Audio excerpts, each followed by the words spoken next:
We have been through a lot this past year, and it will still be a while before we totally understand everything this means for congregational vitality. But we did learn a few things during this season, and we gathered information in a couple of ways. The first was through the parochial report, but we knew that that would be an incomplete picture, and it would be so different in 2020. It would be like comparing apples to oranges.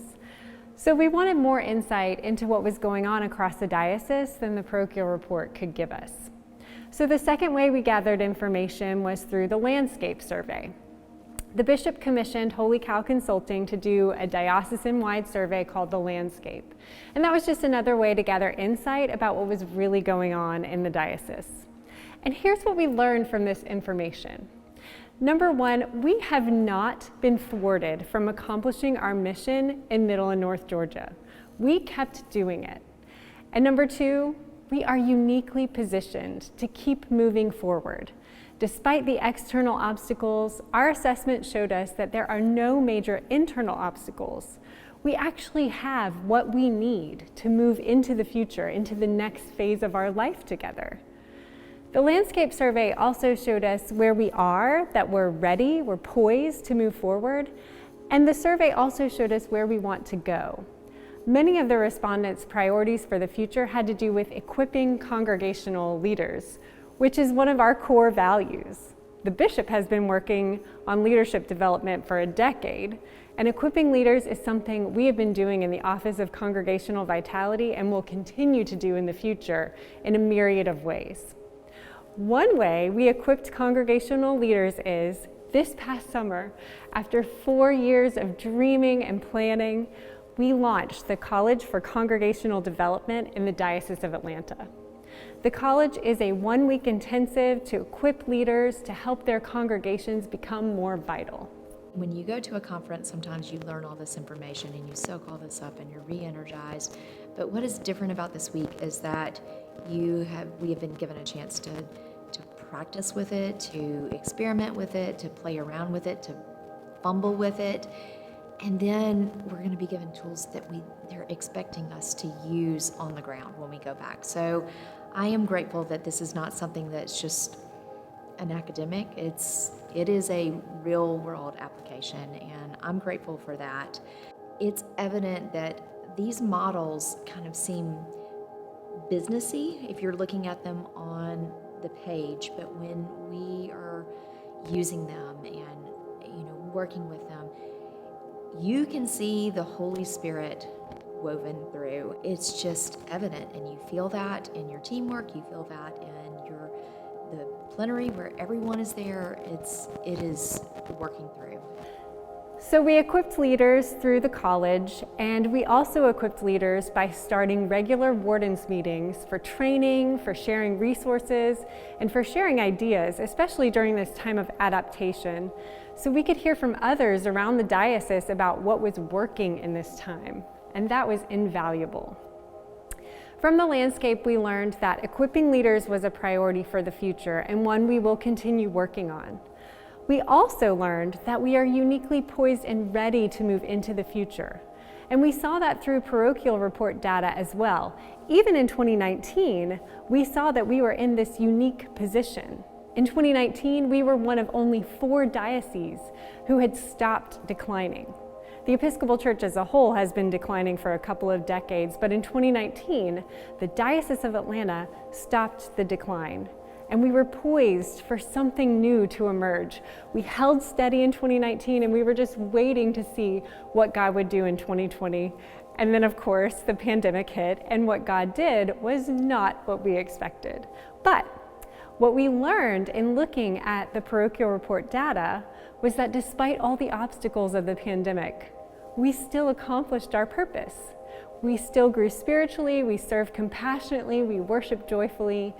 We still did all of those things in new and life-giving ways. We were not thwarted. In the area of growing spiritually, even though the average Sunday attendance decreased during the pandemic, some churches experienced growth and welcomed new people during the pandemic. So one thing that has surprised us is that we've continued to see new people join St. Thomas. We were on a good roll with that before the pandemic, but honestly, I thought that would end. We have had more new members than you might expect during the pandemic, and many of them have told us their first visit to the church was online.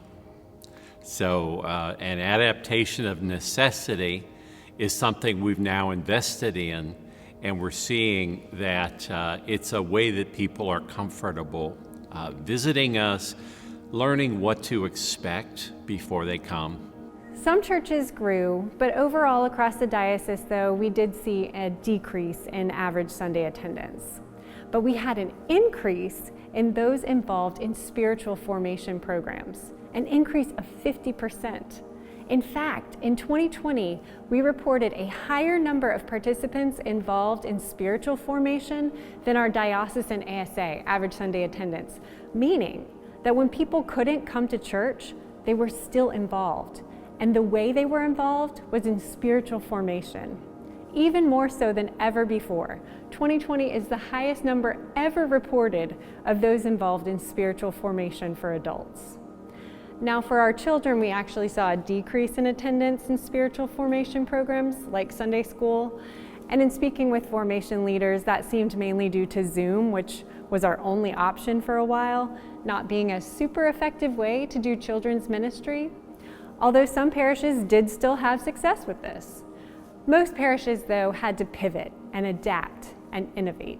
First, our children's ministries, I think, have adapted and experimented in some really interesting ways.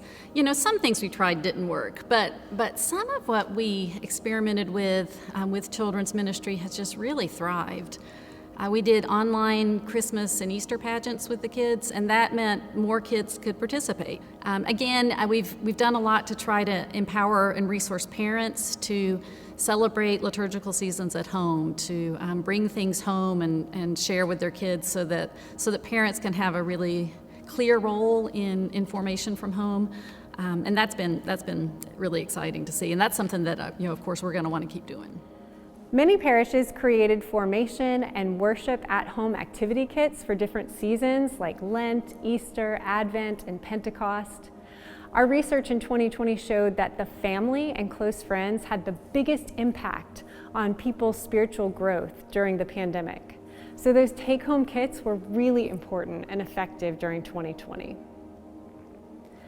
We grew spiritually through spiritual formation opportunities, but we also deepened our spiritual practices in 2020. We had an astronomical increase in the number of daily offices offered, an increase of 182%. Our research in 2020 also showed that prayer had one of the biggest impacts on spiritual growth after family and friends, and many people reported to us how much those daily offices helped them. People were hurting because we couldn't meet. I didn't see my friends, my church persons, friends, colleagues every Sunday, but then technology brought them to me, and not just on Sunday, but morning prayer, evening prayer, Bible study, book discussion. And I got a chance to do morning prayer with people that worship like me. That was important to me. As much as we sometimes struggle with Zoom and virtual spaces, it has been a godsend in connecting us.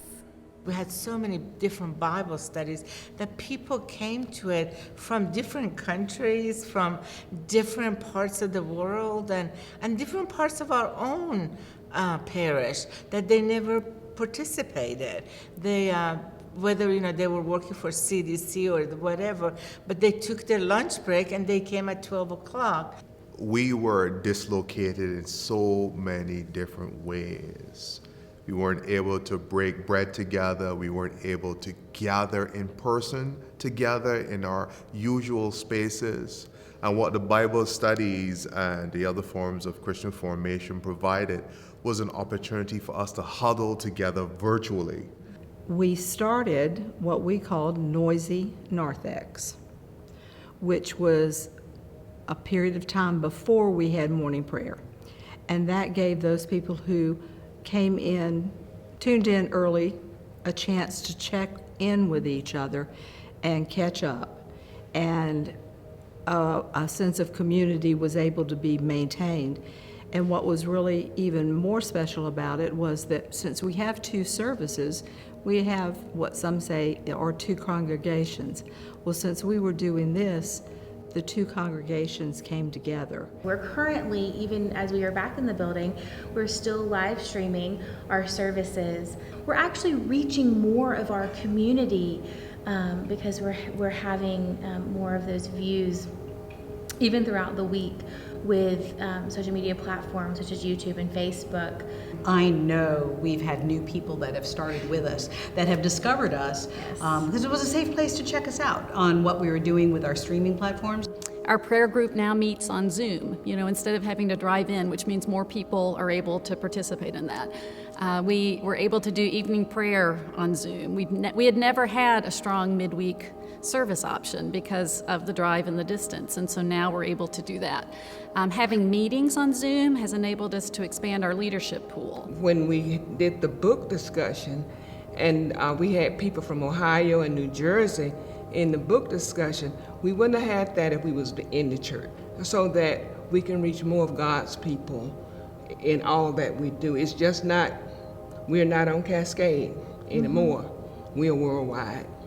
So thank God for Zoom. We continued to grow spiritually, and we continued to serve compassionately. We saw many churches adapt existing outreach ministries so they could keep functioning during COVID, to keep meeting the needs of their communities. In addition to providing groceries, Church of the Ascension's Red Door Food Pantry cooked and packaged individual meals for families during the pandemic, especially during those times when there were supply shortages. They served almost 20,000 people with 300 volunteers, including 200 new volunteers who stepped up during the pandemic. St. Patrick's was also able to pivot in order to keep serving during the pandemic. We have seen God at work at our parish for the pandemic, as with our outreach ministry, which is Malachi's Storehouse, which is a food pantry. We also offer clothing and household items, stuff like that. And we were able to take our distribution from in the facility to a drive-through system, which really works. People drive through, they get their box of food, and they also can drive through and pick clothing. I know, it's unbelievable, but it works, it really works. So we kept serving by adapting existing ministries, and we started new ones, like at St. Catherine's. We have a brand new ministry, which came out of the COVID time, but also out of the racial unrest and distress that we all experienced in this country. And the ministry is called All God's Children, and I think that we really are thinking about what it means to welcome all of God's children to St. Catherine's. We kept growing, we kept serving, and we kept worshiping. As a diocese, we started a new worship experience called Imagine Church, which has met people where they were, which was not in person because we couldn't gather, but we met them in digital spaces, ministering to them in new ways. Imagine Church as a whole has reached far and wide across the Episcopal Church and beyond. Thousands have gathered online for worship and to go deeper in their faith afterwards with a reflection guide. Comments and letters received indicate a desire to keep this fresh expression of worship beyond the pandemic, and that the worship itself has been one of the best things offered up during this time of isolation. So despite all the obstacles, we kept striving toward our purpose. We made disciples, we ministered to people in Jesus' name, we worshiped joyfully, we served compassionately, we grew spiritually, we innovated, and lives were transformed. So many of you have talked about being tired, and this has been a wearying time. But I just want to encourage you with what we're seeing across the diocese. What you have done worked and is working. It has made a difference. It has transformed lives. It has ministered to people who needed it most at the time they needed it the most. You did not give in to weariness. You kept doing good and faithful ministry. You did not lose heart. And now we are reaping the harvest of your tenacity and faithfulness. Despite all the obstacles, things are still green all over the diocese, in our churches and our communities. God is still working, and we are still vital. What you have done has made a difference.